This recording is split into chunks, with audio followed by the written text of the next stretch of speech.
Bapak-bapak, ibu-ibu, saudara-saudara, sidang jamaah yang saya muliakan Allah Subhanahu wa taala. Alhamdulillah kita bersyukur puja dan memuliakan Allah Subhanahu wa taala karena pada malam hari ini dengan izin Allah Subhanahu wa taala kita bisa bersilaturahim dan kata Rasulullah Muhammad sallallahu alaihi wasallam, barang siapa yang melihat taman-taman surga maka mampir. Kata para sahabat, yang mana yang dimaksud taman-taman surga itu ya Rasulullah? Kata Nabi, di mana saja orang berkumpul dalam rangka membicarakan ayat-ayat Allah Subhanahu wa taala, maka itu adalah taman-taman surga. Pada malam hari ini yang berbahagia, kita akan membahas sebuah hadis yang kemudian diriwayatkan oleh Imam Muslim dari Abu Uqayyah Tamim bin Aus Ad-Dari radhiyallahu anhu dari Rasulullah Muhammad sallallahu alaihi wasallam, di mana Rasulullah sallallahu alaihi wasallam bersabda, "Dinun nasihat." Agama itu adalah nasihat. Perkataan Rasulullah Muhammad sallallahu alaihi wasallam ini diulangi sebanyak 3 kali. Ad-dinun nasihat, ad-dinun nasihat, ad-dinun nasihat. Agama itu adalah nasihat, kata Rasulullah sallallahu alaihi wasallam. Qalu, mereka para sahabat bertanya, "Liman ya Rasulullah?" Untuk siapa wahai Rasulullah? Qala, Rasulullah sallallahu alaihi wasallam menjawab, "Lillah," bagi Allah, wali kitabih, bagi kitabnya, wali rasulih, bagi rasulnya, wali a'immatil muslimin, oleh mukminin, bagi pemimpin kaum muslimin dan pemimpin kaum mukminin, wa ammatihim, dan bagi kaum muslimin pada umumnya. Jamaah sekalian, begitu pentingnya perkara ini sampai Rasulullah Muhammad sallallahu alaihi wasallam mengulangi perkataannya, ad-dinun nasihat, ad-dinun nasihat, ad-dinun nasihat. Sebenarnya apa yang dimaksud dengan nasihat itu? Nasihat ini adalah kata yang dipakai untuk mengungkapkan keinginan memberikan kebaikan kepada orang yang diberi nasihat. Jadi saya ulangi jamaah sekalian, bahwa nasihat itu adalah sebuah kata yang dipakai untuk mengungkapkan keinginan memberikan kebaikan kepada orang yang diberi nasihat. Dengan kata lain, bahwasanya nasihat itu mengandung unsur cinta, bukan unsur kebencian. Sehingga jamaah sekalian, kalau kita ingin menasihati orang lain, jangan menasihatinya di hadapan orang banyak, karena ini sama halnya kita mempermalukan diri. Kata Imam Syafi'i rahimahullah, andai kata suatu ketika kamu menasihati saya di hadapan orang banyak, niscaya saya tidak akan menuruti apa yang kamu katakan. Itu kata Imam Syafi'i. Kenapa? Karena pada dasarnya nasihat itu mengandung unsur cinta, bukan unsur kebencian. Sehingga kalau kita menasihati saudara kita di hadapan orang banyak, pada dasarnya kita mempermalukan saudara kita. Oleh karena itu jamaah yang berbahagia, sekali lagi bahwasanya nasihat itu mengandung unsur cinta. Baik. Sahabat bertanya, "Liman ya Rasulullah?" Agama ini adalah nasihat untuk siapa ya Rasulullah? Maka Nabi menjawab, "Lillah," bagi Allah. Kita mungkin bertanya, bagaimana caranya menasihati Allah? Seorang ulama besar yang bernama Al-Imam Muhammad bin Nasr Al-Marwazi rahimahullah berkata, nasihat untuk Allah itu hukumnya ada 2. Dari nasihat hukumnya ada 2. Yang pertama, nasihat yang wajib untuk Allah adalah menjauhi larangan Allah dan melaksanakan perintahnya dengan seluruh anggota badannya selagi ia mampu.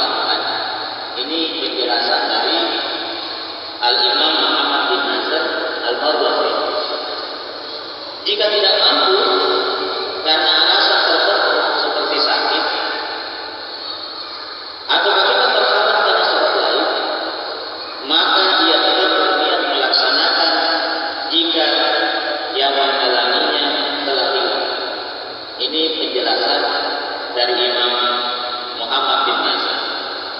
Adapun nasihat yang sunnah bagi anda adalah berjuang sekuat tenaga untuk lebih mengutamakan Allah Subhanahu wa taala daripada segala apa yang apa yang ia cintai. Yang demikian ini kata beliau, jika kedua hal dihadapkan pada dirinya, maka dia mulai mengerjakan sesuatu untuk Allah dulu, kemudian dia menunda sesuatu yang diperuntukkan untuk dirinya. Ini yang dimaksud. Nah, agama ini nasihat bagi Allah Subhanahu wa taala. Kemudian yang kedua adalah wali kitab untuk kitabnya. Al-Imam Ibnu Nazar mengatakan, nasihat untuk kita pula adalah dengan sangat mencintai dan mengagungkan kedudukan Al-Quran, karena Al-Quran ini adalah kalam Allah. Allah Subhanahu wa taala berfirman di dalam Al-Quran, "A'udzubillahi minasyaitonir rajim. Inna nahnu nazzalna dzikra wa inna lahu lahafizun." Sesungguhnya kamilah yang menurunkan Al-Quran itu dan kami sendiri yang menjaganya.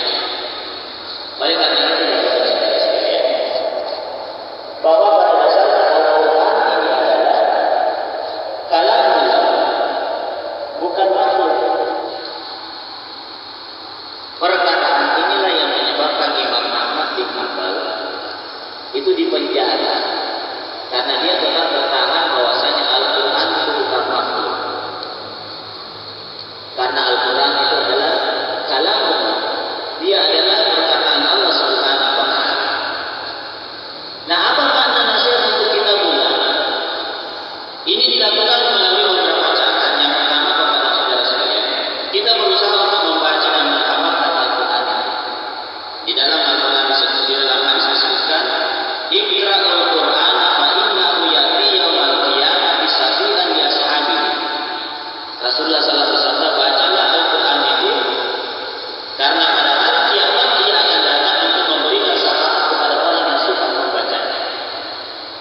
Oleh karena itu jamaah berbahagia, hendaklah sedapat mungkin kita berusaha untuk memaksimalkan membaca Al-Quran. Dalam sebuah riwayat disebutkan, para sahabat Rasulullah menamatkan Al-Quran satu kali dalam satu pekan. Jadi para sahabat membaca Al-Quran 4,5 juz dalam satu kali. Nah, maka bagaimana saudara sekalian, sebagai umat Islam, mestinya kita ini berusaha untuk membaca dan kemudian mencoba menghafal Al-Quran.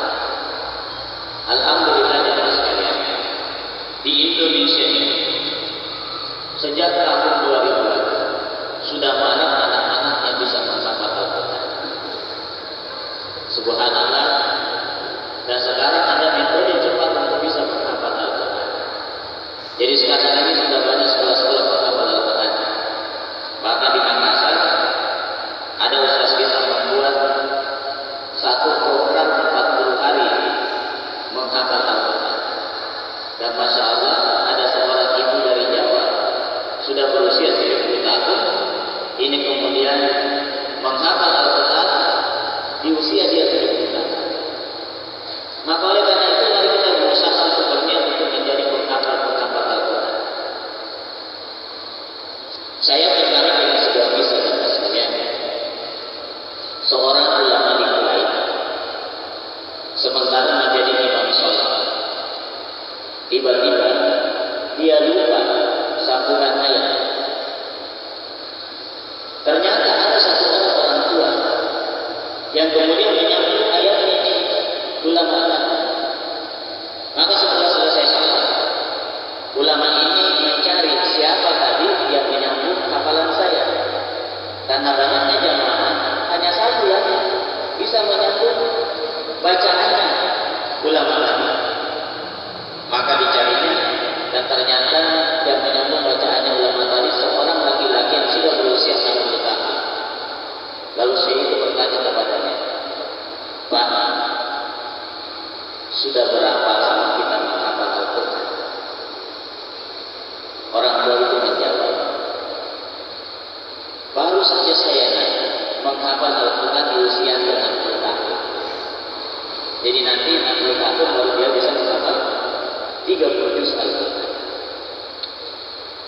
Terus ulama itu tanya, bagaimana caranya? Bilang kenapa bisa? Lalu laki-laki itu menjawab, sejak saya masih kecil, ibuku selalu mendoakan supaya saya menjadi penghafal Al-Quran. Dan ternyata doa ibuku ini baru terkabulkan di saat saya berusia 60 tahun dan ibuku sudah meninggal dunia. Oleh karena itu, Bapak dan saudara sekalian, mari kita mendoakan anak-anak kita supaya anak-anak kita ini ada yang menjadi penghafal Al-Quran. Boleh jadi kita tidak menyaksikan dia menghafal 30 juz, tetapi mungkin tak kali kita meninggal dunia, barulah kemudian doa kita diijabah oleh Allah Subhanahu wa Ta'ala. Maka Bapak dan saudara yang berbahagia, kami dengan teman-teman berusaha. Alangkah bagusnya juga di masjid kita ini, anak-anak itu masuk Sabtu sore, kemudian bermalam di masjid, berusaha menghafal Al-Quran. Nanti kemudian dia pulang Ahad sore, jadi dia ada 24 jam di masjid, berusaha disuruh menghafal Al-Quran. Mungkin anak kita hanya mampu menghafal 1 lembar dalam 1 hari. Berarti Bapak saudara berbahagia, kalau dia mampu menghafal 1 lembar dalam 1 hari selama 1 pekan, berarti 10 pekan, 2,5 bulan sudah mampu menghafal 1 juz. Kalau demikian 10 bulan dia sudah bisa menghafal 4 juz. 1 tahun dia bisa menghafal 5 juz.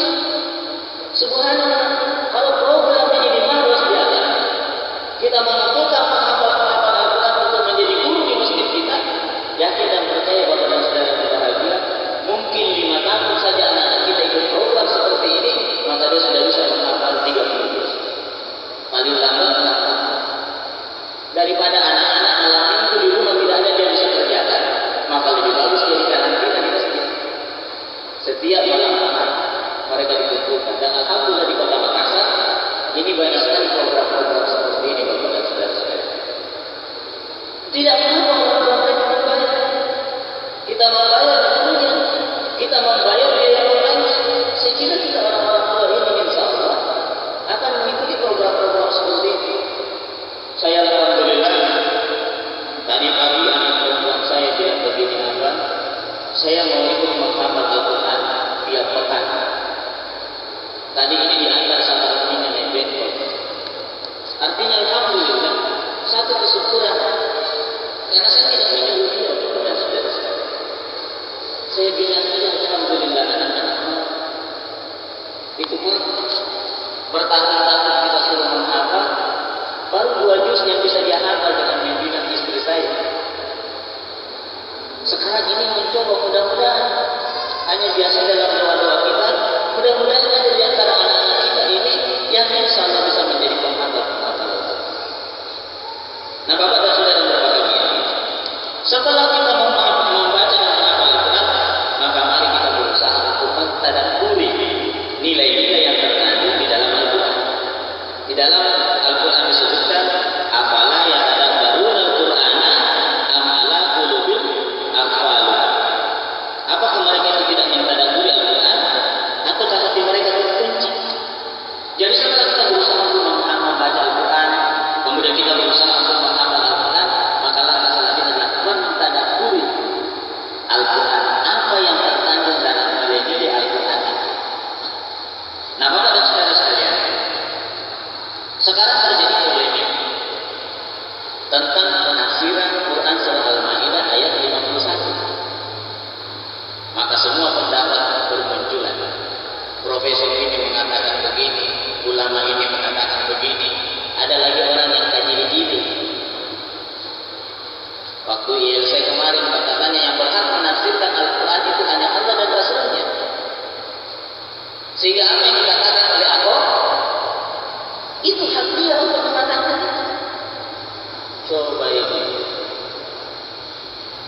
Kalau kita mau membaca tafsir Ibnu Katsir dalam menafsirkan surah Al-Maidah ayat 51, di sini disebutkan jamaah sekalian, suatu ketika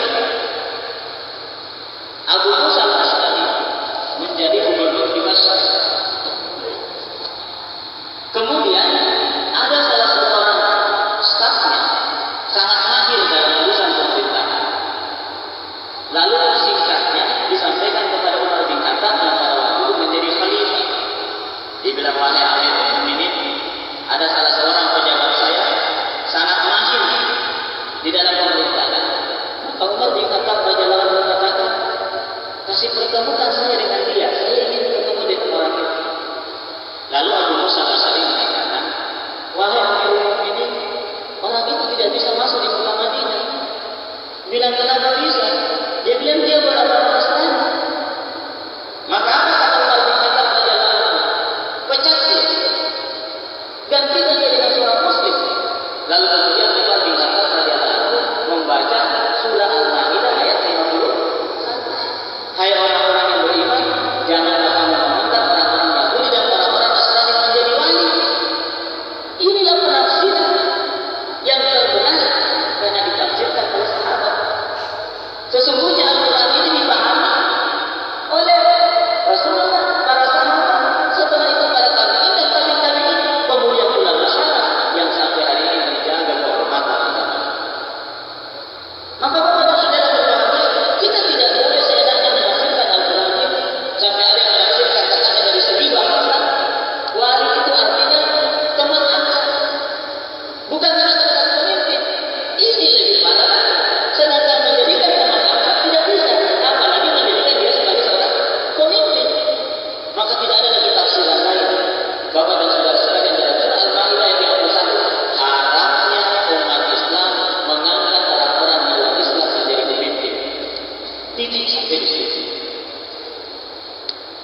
Itulah penafsiran dalam surah Al-Maidah. Artinya ini agama kita. Sehingga kalau kemudian ada orang mengatakan jangan dibohongi dengan surah Al-Maidah yang berapa, pantas umat Islam marah. Masa Allah Subhanahu wa taala berdusta tentang persoalan seperti ini? Masa kemudian para ulama-ulama kita berdusta tentang haramnya mengangkat orang Yahudi dan orang-orang Nasrani menjadi pemimpin? Ini yang menjadi perdebatan Bapak dan Saudara. Makanya saya tertarik itu dengan penjelasan Profesor Nasruddin Umar. Begitu santunnya beliau dan begitu bijaknya beliau. Sekalipun beliau mengatakan bahwasanya tafsiran wali itu ada teman dan ada pemimpin dan dua-duanya boleh dibaca. Hanya saja memang keliru kalau ada orang yang berkata. Jadi beliau juga mengatakan ini perkataan perlu diperbaiki, bahwa kemudian dibohongi dengan surah Al-Maidah ayat 51. Beliau kemudian mengatakan penafsiran itu ada teman dan pemimpin, dan tidak boleh orang-orang di luar Islam itu kemudian mencoba menafsirkan ayat suci Al-Quran, karena kita yang paling berhak memahami Quran. Oleh karena itu, Bapak dan Saudara sekalian, kenapa hal ini terjadi? Karena kita tidak mentadabburi Al-Quran. Saya nonton lagi di LCV tentang taat pribadi yang diberi gelar Dimas Kanjeng. Bayangkan tokoh Sulawesi Selatan berbicara tentang ini ilmiah katanya, ini bukan menggandakan uang, tetapi Bapak dan Saudara berbahagia. Ada seorang pakar mengatakan bahwa apa yang dilakukan oleh Dimas Kanjeng taat pribadi pada dasarnya adalah menggunakan jin. Nah, gitu kajian ilmiah. Saya kira orang Sulawesi Selatan tidak asing yang seperti ini, Pak. Kita orang Bugis Makassar ada namanya Pak Tiro Kanjeng. Jadi bisa mendatangkan uang. Pertanyaannya, apakah ini halal atau haram? Karena dia bilang ini uang asli. Ada mata uang Amerika, mata uang Filipina, mata uang India. Jika Dimas Kanjeng mencuri uang di Amerika, mencuri uang di Filipina, katakan ini untuk kejayaan Indonesia tahun 2000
Bilang siapa Pak?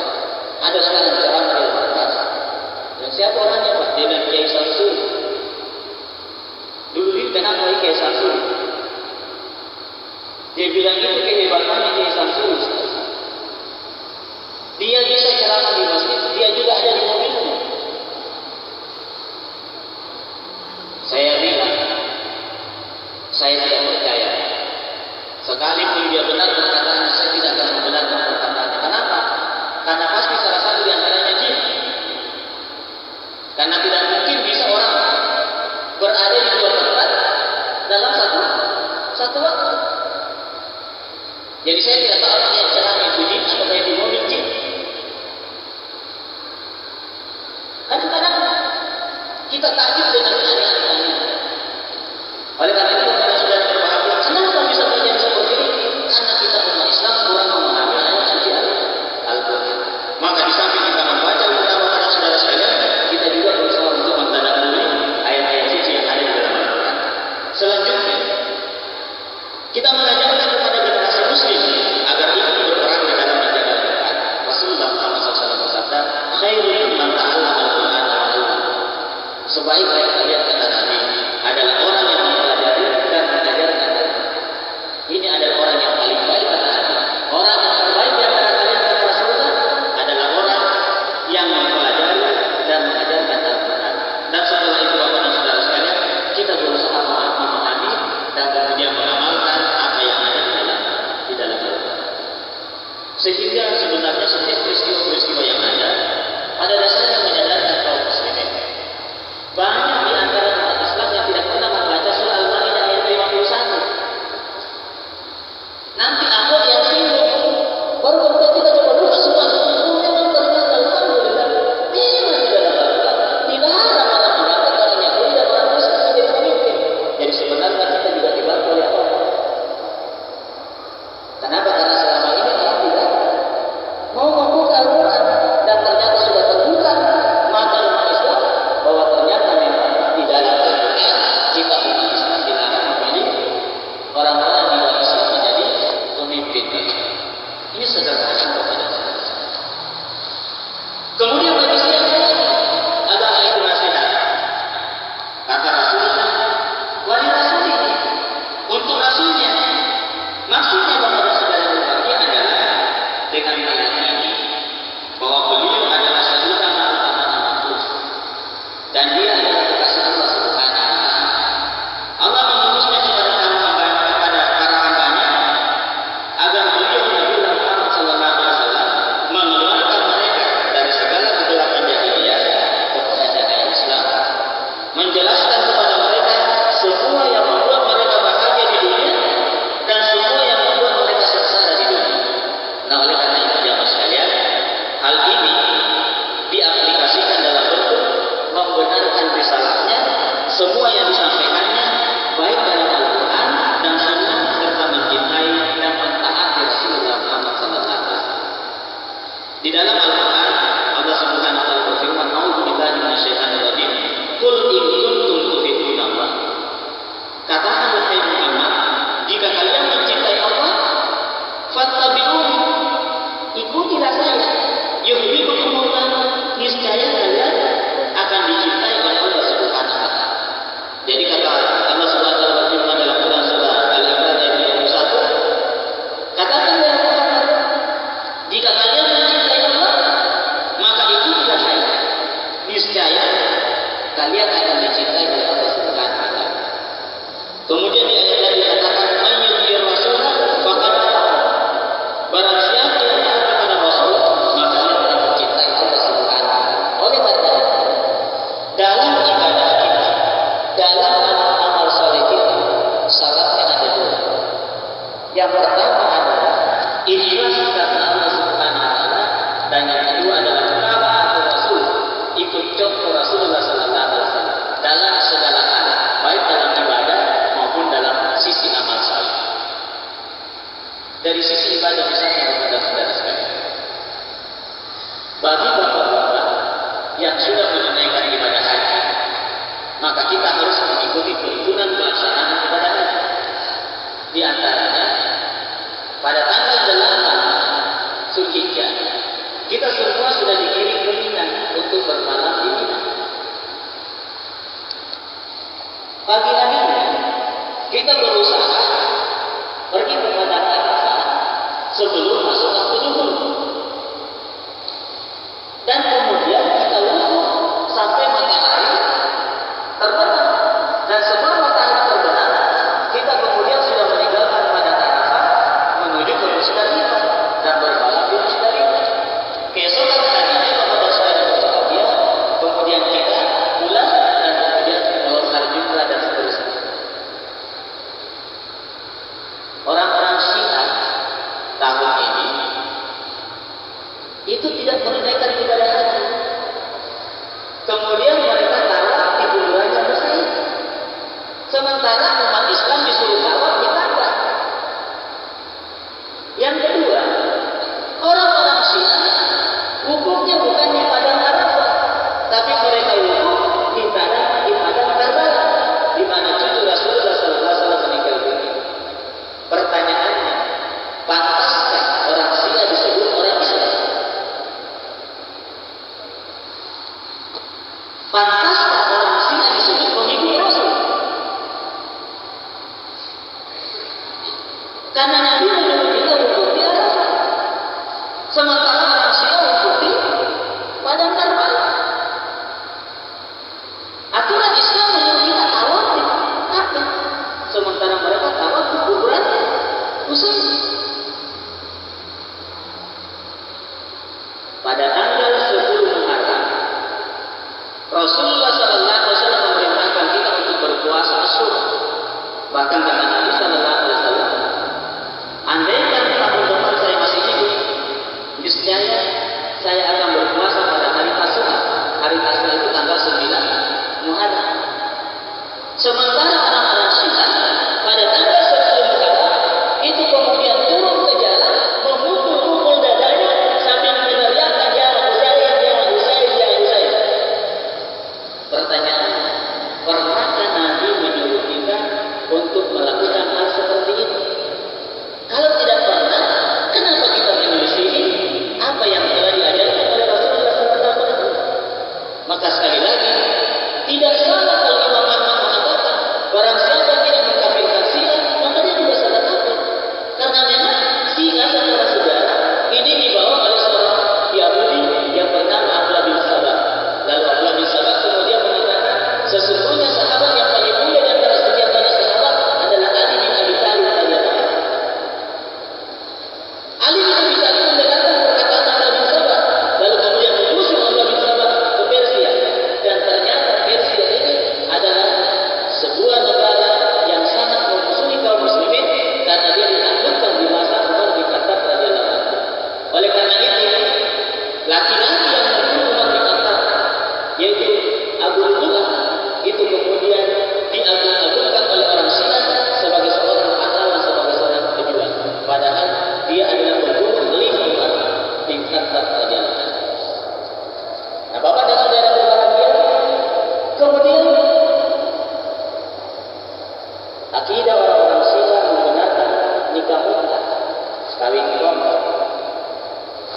Jadi jangan heran Pak, di Sulawesi Selatan ini banyak mahasiswa yang punya anak tapi tidak ditahu siapa bapaknya. Karena ajaran Syiah yang sangat digandrungi sekali oleh anak-anak mahasiswa sekarang adalah nikah mutlak.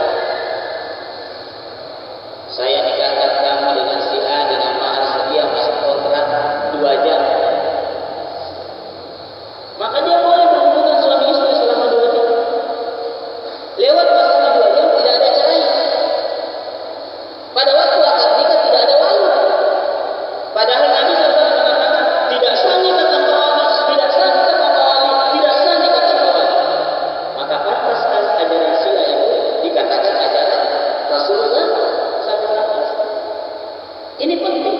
Kenapa kepada saudara-saudara? Karena bukti cinta kita kepada Allah Subhanahu wa taala tak kalau kita taat kepada apa yang diajarkan oleh Rasulullah Muhammad SAW.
digerebek satu tempat kos di Antam, tempatnya orang-orang Syiah, dan ternyata begitu digerebek ada satu kamar tempatnya mereka berhubungan suami istri, dan di kamar itu penuh dengan gambar porno. Adakah agama yang mengajarkan seperti itu? Atau adakah yang menerima kalau anak gadis kita dikontrak oleh laki-laki lain? Mau sebentar. Oleh karena itu Bapak dan Saudara berbahagia, perkara Syiah bukan masalah main-main di negeri ini. Karena dia menyangkut tentang akidah.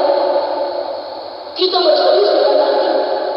Bahkan saya kemarin nonton di YouTube, seorang ulama Syiah kemudian berkhutbah, syarat untuk mendapatkan surga harus mendapatkan stempel dari Ali bin Abi Thalib. Dan ini perkataan Abu Bakar As-Siddiq radhiyallahu anhu berkata, coba mereka belajar kemudian mempermainkan hadis. Padahal kata Nabi, barang siapa yang mengatakan sesuatu padahal saya tidak pernah mengatakannya, maka sungguh dia telah menyediakan tempat duduknya di dalam neraka. Oleh karena itu Bapak dan Saudara berbahagia, salah satu bukti kecintaan kita kepada Rasulullah Muhammad SAW adalah dengan cara menaati apa yang diperintahkan dan menjauhkan diri dari apa yang dilarang oleh beliau. Selanjutnya jangan yang sama dimuliakan oleh Allah Subhanahu wa taala. Adil nasihat. Agama itu adalah nasihat untuk siapa? Dikatakan untuk para pemimpin kaum muslimin dan muslimat. Seorang ulama besar yang bernama Muhammad Hayat Asy-Syibli rahimahullah, beliau berkata, nasihat untuk para pemimpin kaum muslimin adalah nasihat yang ditujukan kepada para penguasa mereka dengan cara menerima perintahnya, mendengar dan taat kepada mereka dalam hal yang bukan maksiat. Kenapa? Karena tidak ada ketaatan kepada makhluk dalam hal bermaksiat kepada Allah Subhanahu wa taala. Kemudian Bapak dan Saudara berbahagia, di lain hadis Nabi mengatakan, barang siapa yang ingin menasihati pemimpin mereka, penguasa mereka, janganlah ia menampakkan dengan terang-terang.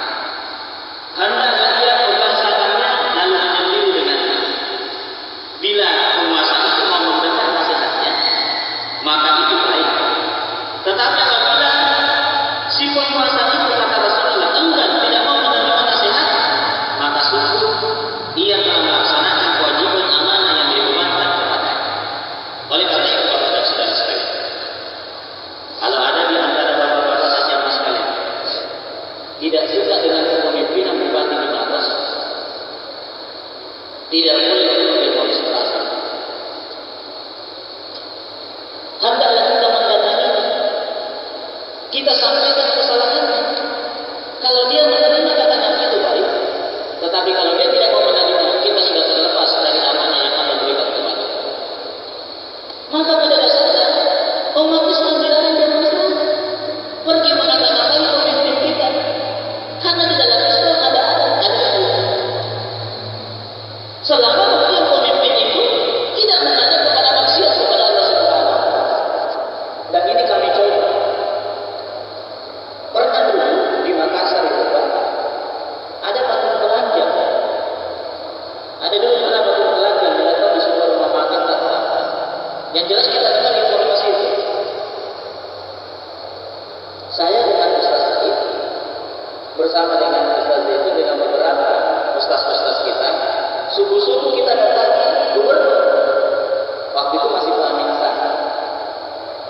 Kita sampaikan bahwa kami tidak setuju Pak, itu menodai umat Islam. Masa ada patung telanjang? Apa kata Pak Amin Sah? Itu bukan wewenang saya, itu wewenangnya wali kota, tapi saya akan sampaikan kepada Pak Wali Kota. Dan alhamdulillah setelah itu kita sampaikan, 1-2 hari patung itu sudah buka. Itu jauh lebih bagus daripada kita turun demonstrasi mengata-ngatai wali kota, mengata-ngatai gubernur, padahal itu umat Islam. Saya juga tertarik dengan perkataannya almarhum mantan wali kota, Bapak Amiruddin Maula. Dia bilang begini, kalau ada yang tidak suka dengan kepemimpinan saya, datang ke kantor saya, bicara dengan kepala diri. Itu juru sehat lebih baik daripada kau kata-katai saya, kau dosa saya, yang terlalu banyak dosa ini di pikiranku yang harus saya pikirkan.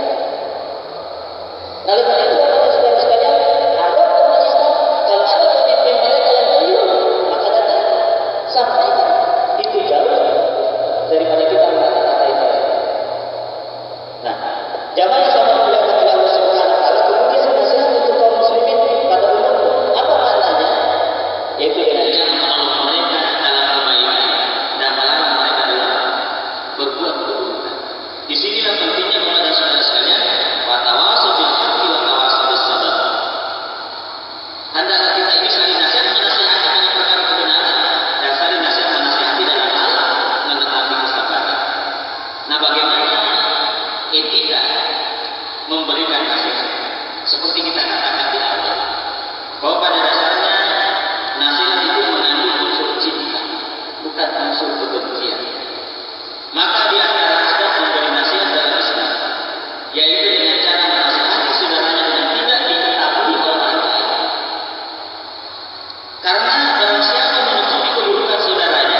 anak begini.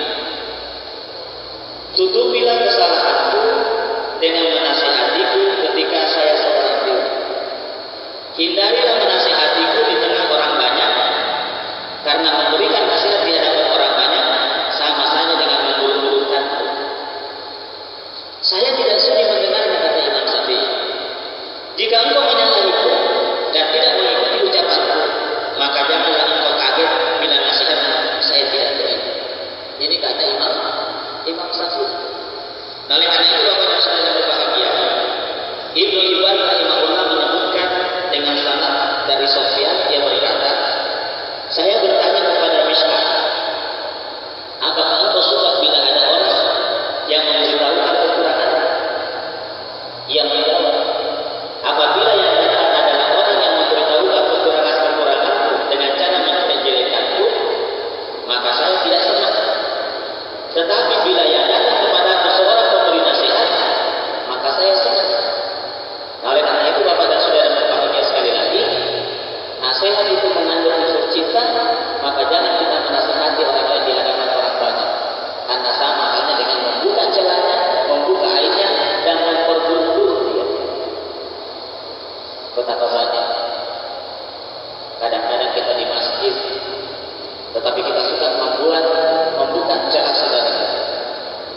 Pada saat rapat bertanggung pengurus masjid, kadang-kadang yang ramai pada saat rapat bertanggung keuangan, dan kemudian kita sering membuka aib. Bapak dan Saudara yang berbahagia, tidak jauh lebih bagus kalau memang ada yang kita lihat, kita datangi, kita sampaikan. Boleh jadi kemudian dia menyadari keburukannya dan tanpa diketahui oleh orang banyak. Inilah nasihat di dalam ajaran agama. Saya kira demikian Bapak-bapak dan Saudara yang berbahagia tentang makna adil nasihat. Agama adalah nasihat.